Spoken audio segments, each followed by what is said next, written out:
Ouais, excuse-moi, je cherche la place 34B.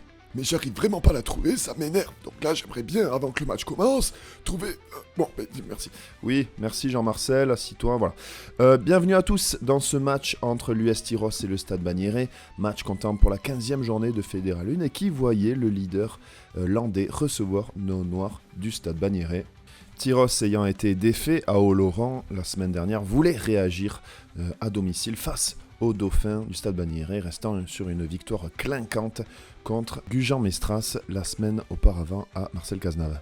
Qui sortira vainqueur de ce choc des titans? Je vous invite à le découvrir dans ce résumé. Tyros va faire une belle entame de match avec beaucoup de déplacements et beaucoup de jeux en alternance avec avant et trois quarts. Et là, va récupérer une pénalité. Vous avez vu sur l'avantage bras levé, une chandelle qui ne va pas vraiment profiter au rouge et blanc. Et donc qui va permettre à Laclos, le numéro 10, d'ouvrir le score d'une belle pénalité, 50 mètres un peu décalé. 3-0 donc pour l'US Tyros à la 4e minute de jeu. Tyros va aussi profiter d'une mêlée assez convaincante pour récupérer une autre pénalité. Et Laclos, encore ce diable de buteur avec l'aide du vent, va rentrer une pénalité de plus de 55 mètres et donc permet à Tyros de mener 6-0. Les Bagnérais ne vont pas être décomplexés dans cette partie et vont tout faire pour essayer de récupérer des munitions, mais là le ballon est perdu et Tyros se perd un peu les chèvres mais conserve quand même le ballon. Vous voyez la défense quand même très agressive du Stade Bagnérais qui réussit à récupérer un ballon, à gratter un ballon et à l'intermédiaire de Romain Dulic revenir dans cette partie 28e minute et le Bagnères réduit l'écart 6-3. Les visiteurs jouent juste en ce début de période, mais encore une fois à l'intermédiaire du numéro 10, virevoltant, le Tyros va pouvoir faire le break et marquer un essai qui va permettre aux locaux de prendre un peu le large, 13 points à 3. Les Bagnérais vont tout faire en ce début de période pour revenir petit à petit. Et là, regardez le plaqueur qui ne sort pas de la zone, plaqueur plaqué. Et une nouvelle munition pour les Bagnérais et la botte de Romain Dulic de marquer et de revenir légèrement dans cette rencontre 13-6 avant qu'à nouveau Laclos, le bombardier landais, permette aux siens d'avoir une avance de 10 points juste avant la mi-temps. Petite parenthèse pour vous rappeler que la Chandeleur se passera le 2 février. Et grâce à cette petite recette, j'espère que vous pourrez régaler toute votre famille. La Chandeleur qu'il ne faut pas confondre avec la liste de Schindler, le film, le chef-d'œuvre même de Steven Spielberg, que je vous encourage évidemment aussi à voir si vous ne l'avez toujours pas fait. Les Tyrossais qui vont vouloir enflammer cette fougère un peu apathique en ce début de période avec notamment des mouvements de trois quarts bien menés, mais les Bagnérais veillent au grain avec une défense impeccable, vous verrez. Et là, évidemment, on vient coffrer ce numéro 10 très dangereux dans cette partie.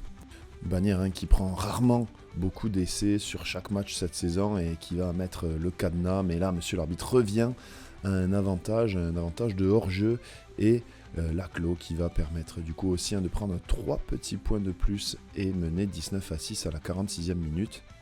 À ce moment-là, les Bagnérais vont devoir se mettre en danger, vont devoir jouer afin de revenir et essayer de marquer le plus d'essais possible. Et vous allez voir, la conservation va être très intéressante, notamment avec une alternance avant trois quarts. Là, c'est Lucas Grimaud, un peu sur un mixte avant trois quarts qui vient se proposer au rat. Et là, Quentin Guéry qui sert sur un plateau d'argent Chalier. Chalier, est-ce qu'il va y aller? Il se bat. Il est à quelques encablures de l'embut, malheureusement. Il est repris. Et la libération est bonne. Foggiato pour ses trois quarts. La passe sur un pas de Loustalé, malheureusement. Un en avant qui vient annihiler une action rondement menée. Dommage. Munitions gâchées pour les Bagnérais qui font le jeu dans cette deuxième période. Effectivement, les Landais ne seront pas venus beaucoup dans le camp des visiteurs. Et Bagnéres qui va tout faire pour faire céder le verrou landais. Foggiato qui sert Bello qui vient au contact, essayer d'avancer de quelques mètres, de quelques verges, dirait-on en Amérique du Nord. Là, Brian Brichet qui sert à nouveau Grimaud. Le ballon est conservé. Et Foggiato pour Molinier qui vient défier. Mais regardez comme cette défense est bien placée. Il va falloir user de patience et de ruse et de malice pour essayer de faire décapsuler cette défense qui est très très bien installée.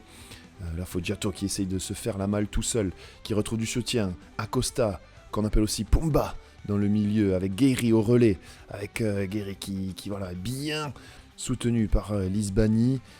On vient encore avec une alternance avant 3/4.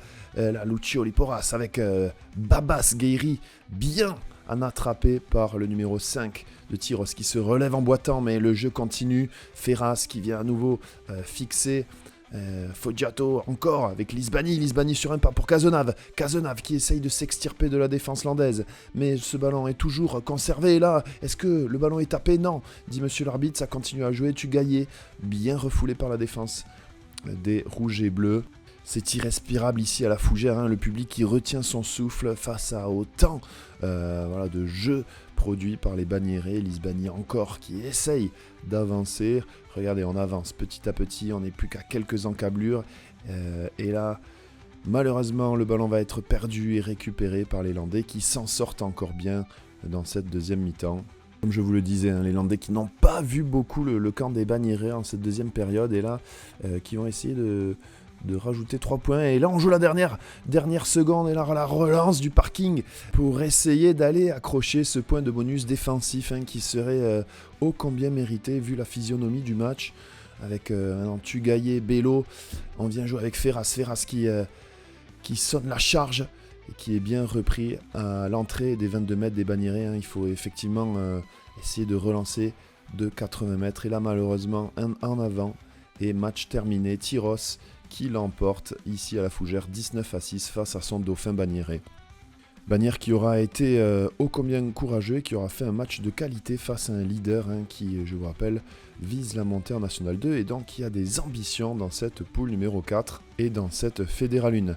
Au niveau des autres résultats, notons le carton de Nafarroa qui a explosé Gujan Mestras 53-7. Nafarroa qui sera justement le prochain adversaire de nos Noirs et Blancs dans 2 semaines.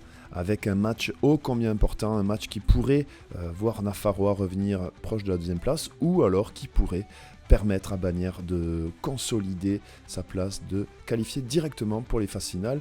Ce match, je n'ai pas besoin de vous le répéter, est primordial pour nos Noirs et Blancs et on vous attend évidemment très nombreux à Cazenave. C'est la fin de ce résumé, merci de l'avoir suivi et on se donne rendez-vous dans 2 semaines pour ce choc. Et en attendant, portez-vous bien.